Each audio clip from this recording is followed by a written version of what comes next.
Aujourd'hui, je vais raconter l'anime intitulé « Le maître de Ragnarok est blessé of Enerjar ». Cela fait 2 ans que Yuto a été convoqué à Yggdrasil. Dans ce monde, des clans en guerre s'entretuent pour de minuscules parcelles de terre. Les faibles sont opprimés et piétinés. Malgré cela et étant un étranger, Yuto a atteint le poste de patriarche du clan du loup. En tant que chef du clan, ses ordres peuvent déterminer qui vit ou meurt. La veille de l'avant-dernière bataille contre le Horn Clan, il utilise son smartphone pour rechercher des formations de combat. Le lendemain, il utilise la formation de la phalange pour submerger l'ennemi, renversant la vapeur en sa faveur. Félicia, l'un de ses Enerjars, le loue pour sa splendide capacité de commandant, il hésite à accepter le complément après avoir révélé qu'il trichait. Alors qu'il ordonne l'assaut final, un tireur d'élite tire une flèche mais Félicia active sa rune et l'attrape avant qu'elle ne touche. Le coupable est les Enerjars du clan Oran, il lâche une volée de flèches, Félicia les dévie avec son fouet mettant fin à l'assaut. Les Enerjars sont des guerriers magiques qui expriment leur pouvoir à travers des runes. La bataille prend fin lorsqu'il est annoncé que Siegrun a vaincu le commandant du clan Horn. Plus tard dans sa tente, le patriarche capturé du clan Horn, Linnea, est amené devant lui. Il est surpris de voir qu'elle n'est qu'une enfant. Dans ce monde, les serviteurs des patriarches occupent la position d'enfants liés par une servitude absolue, tandis que les frères et sœurs plus jeunes sont ceux qui ont plus d'autonomie. Yuto offre à Linnea le poste de sœur cadette. Cela signifie que le clan Horn lui sera également subordonné. Après un premier refoulement, elle accepte. Les affaires étant réglées, ils retournent dans leur ville, Larnvor. Ils sont accueillis en héros pour leur récente victoire. Yuto est très populaire parmi ses sujets. À leur retour à la maison, les frères cadets de l'ancien patriarche s'offusquent lorsqu'il ne veut pas avoir d'audience avec eux. Félicia s'occupe d'eux à sa place.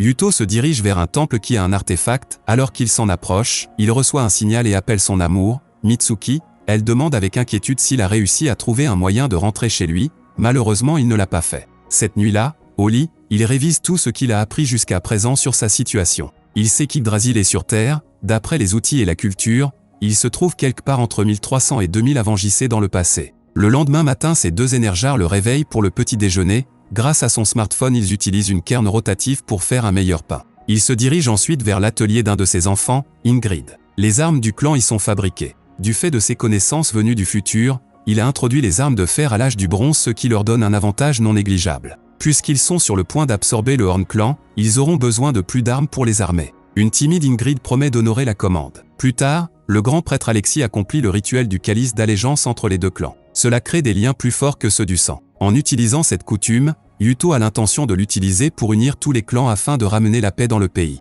Après la cérémonie, Linnea supplie le patriarche loup d'être gentil avec son peuple. Ils sont interrompus lorsque Félicia arrive avec un message de la frontière de Forthorn. Yuto convoque une réunion avec la direction du clan, il révèle que le clan Ouf a commencé une invasion de leur nouvel allié. Leur nombre est de 10 000 hommes à la surprise générale. Certains membres du conseil estiment qu'ils ne devraient pas s'impliquer car c'est un gros risque à prendre pour un si nouvel allié. Un Yuto en colère les fait taire en déclarant que s'ils rompent leur serment, la réputation du clan du loup sera ruinée. Il prend la décision exécutive de les aider. Linnea regarde avec admiration. Il délègue les préparatifs à divers membres de son clan. Siegrun lance un raid nocturne sur le camp des sabots pendant que leur patriarche commandant prépare ses plans de guerre.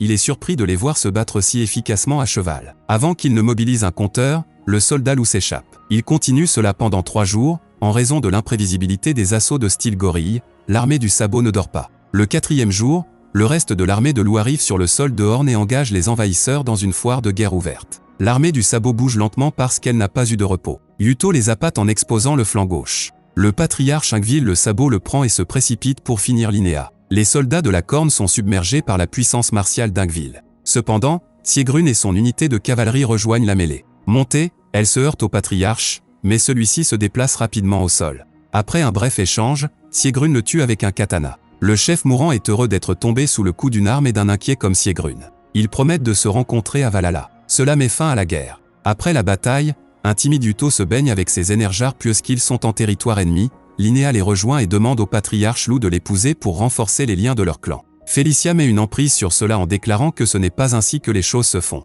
Après le bain, il s'assoit correctement pour discuter de la situation.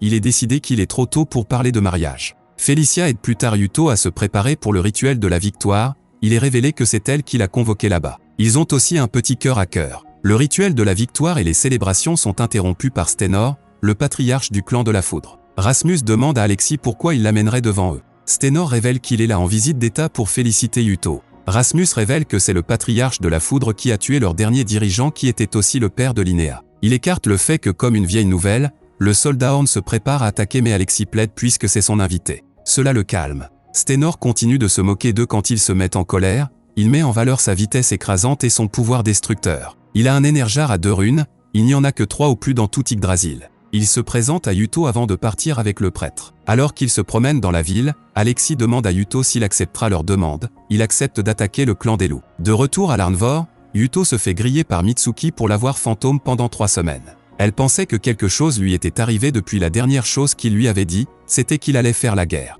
Il s'excuse pour sa négligence, il promet de rentrer bientôt. Le lendemain, les princesses jumelles du clan des Griffes Albertina et Christina traquent Yuto alors qu'il se promène dans les rues avec Felicia. Il voit une mère et sa fille esclave se vendre, sentant pour elle qu'il ordonne à Felicia de les acheter. Il leur assure qu'ils sont maintenant en sécurité, alors il demande à un garde à proximité de les envoyer à son serviteur Chamberlain. De retour à son bureau, les 2 princesses se présentent. Ils prétendent d'abord qu'ils veulent l'épouser, ce qui le confond. Il leur demande gentiment de partir. Ils se révèlent être Enerjar, Felicia lui demande de ne pas les renvoyer. Les chrétiens montrent leurs excellentes compétences en matière de collecte d'informations lorsqu'elle révèle que Linnea lui a également proposé, elle divulgue également d'autres secrets. Il accepte d'en faire ses enfants à la place, mais cela ne sera finalisé que s'ils font leurs preuves. Le jour suivant, Yuto et son harem d'Enerjar se dirigent vers Jungle, les perspectives jumelles les aident à y arriver plus rapidement en utilisant leur capacité de vent. À son arrivée, le patriarche a une rencontre informelle avec le nouveau gouverneur de la ville, les choses n'ont pas été faciles pour lui.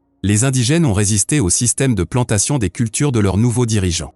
À l'intérieur, ils sont surpris d'y voir Linnea, elle explique que puisque la ville était autrefois gouvernée par son clan, elle s'inquiétait de ses affaires. De plus, elle veut voir Yuto aussi, elle pose des questions sur sa demande en mariage. Felicia l'avertit que le clan des Griffes a également proposé. La discussion revient au problème en question. Yuto utilise Linnea pour que la résidence accepte le nouveau système de plantation. Plus tard dans la nuit, elle essaie de le séduire, mais il résiste. Yuto la laisse tomber facilement en expliquant qu'il est amoureux de quelqu'un d'autre, il lui parle également de son voyage dans le temps et des avantages que cela lui donne dans leur monde. Bien qu'elle comprenne ses explications, elle ne l'abandonnera toujours pas. Felicia les interrompt avec des nouvelles urgentes, le clan de la foudre se prépare à la guerre. Ils ont une réunion de guerre d'urgence pour discuter de ce nouveau développement. Christian se porte volontaire pour faire des reconnaissances avec sa sœur. Yuto pense que c'est trop dangereux pour eux, mais les jumeaux démontrent qu'ils ont les compétences nécessaires pour faire le travail. Le lendemain, l'équipe se rend à la rivière Elivagar qui borde le territoire du clan de la foudre. Le patriarche des loups réfléchit à la meilleure façon d'utiliser ses caractéristiques terrestres. Plus tard dans la ville,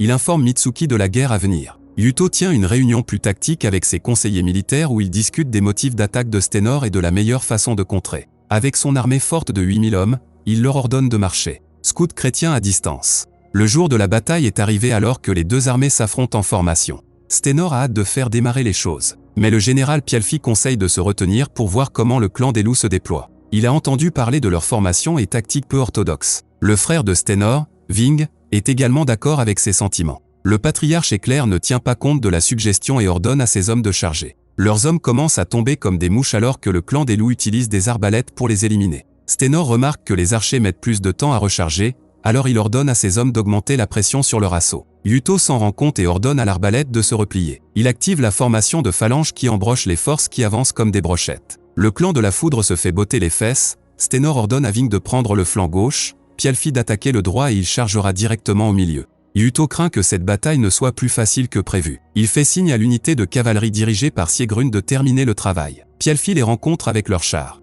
Les 2 camps s'affrontent et Siegrun prend le dessus en se préparant à porter le coup final au général, mais Stenor s'interpose en brisant sa lance avec son marteau. La colère de ses frappes fait vibrer les mains de Siegrun alors qu'elle dévie. Après quelques échanges supplémentaires, il lui est évident qu'elle ne peut pas le vaincre, alors elle signale à son unité de battre en retraite. Le patriarche poursuit son assaut sur les principales forces en les profanant au fur et à mesure de son passage. Avec les dommages subis par le clan des loups, Scarfior conseille de se replier. Il se porte volontaire pour être à l'arrière-garde afin de permettre une retraite réussie. Bien qu'il ait l'air d'avoir besoin de lait, Scarfior est assez puissant car il arrête le déchaînement de Stenor. Il inflige même une blessure superficielle au visage. Le lancier ralentit davantage l'armée de la foudre en les informant que les armes à leurs pieds sont en fer. Ils ont commencé à le piller car c'était cher, ignorant les ordres de leur chef. Pialfi demande à son patron de se détendre alors que Ving est à sa poursuite. Stenor est informé plus tard que son frère a été tué par Scarfior. Il sort sa colère contre Pialfi en lui donnant des coups de pied sur le champ de bataille. Il mobilise rapidement son armée pour rattraper le clan des loups à la rivière Elivagar. Il l'appâte de l'autre côté,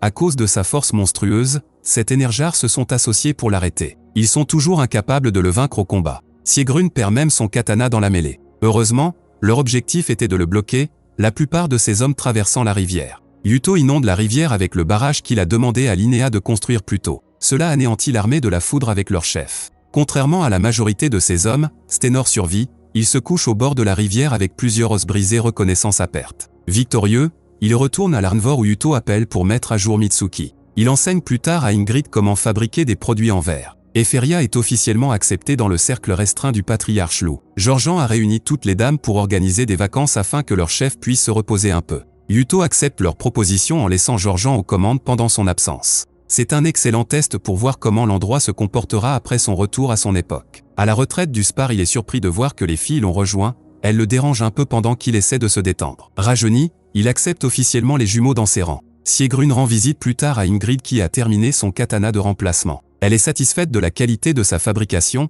le forgeron remarque que son visage ne le montre pas. Elle explique qu'elle voulait que Yuto fabrique l'épée. Le katana précédent lui donnait l'impression qu'il la protégeait lorsqu'elle le maniait. Maintenant que c'est perdu, elle a peur de se battre. Avant qu'elle ne puisse terminer son monologue, Yuto et Felicia arrivent avec sa vieille lame. Un marchand qui est venu au rituel du calice l'a apporté, mais la poignée est manquante. Avec des larmes de joie coulant de son visage, elle est heureuse de le retrouver. Avec l'introduction de la verrerie sur le marché, le clan des loups devrait gagner beaucoup d'argent. Alors qu'ils discutent, Eferia renverse accidentellement de l'eau sur Yuto, elle s'excuse fanatiquement mais il lui assure que tout va bien. Pour qu'elle se sente mieux, il lui donne même des bonbons. Yuto lui demande de lire comme signe ce qu'elle parvient à faire. Inspiré, il informe plus tard ses énergars qu'il a l'intention de démarrer un système d'éducation pour améliorer encore les capacités du clan. Les autres se rassemblent avec enthousiasme pour discuter. Pendant ce temps, Felicia reçoit un flashback de Yuto concluant un accord avec une personne inconnue au visage inquiet alors qu'elle regarde. Fin de l'épisode. Veuillez aimer et vous abonner pour plus de récapitulatifs comme celui-ci.